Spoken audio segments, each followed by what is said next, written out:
Anglesey is home. This is where I was brought up, where I'm bringing my children up to. I was brought up in Llandegfan. It was a very, very happy time.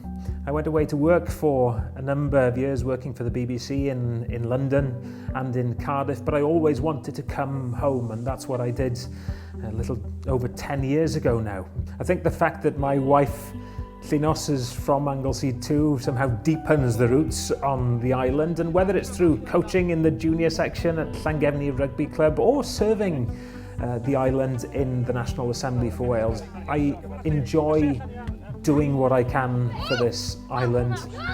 And even though it was a big decision 3 years ago to decide to stand for Plaid Cymru in the by-election, and that I had to give up my career in broadcasting to do so, it was an opportunity to make a contribution to the future of the island, and it was a deep, deep honour to have been chosen to represent my community. Anglesey is a very special place, but it has its challenges.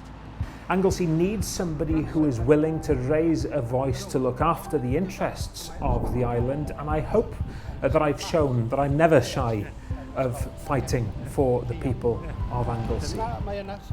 I and Plaid Cymru have real ambition to make the whole of Wales more prosperous. It's very important that Anglesey and North Wales are given our fair share of investment, that the right things are done to strengthen the NHS, that our schools are able to perform better. And of course we have to make sure we have the right connectivity, roads, railways, broadband, mobile phones, and that businesses must have the support to be able to reach their potential so they can create more jobs, and good jobs. That's what we need.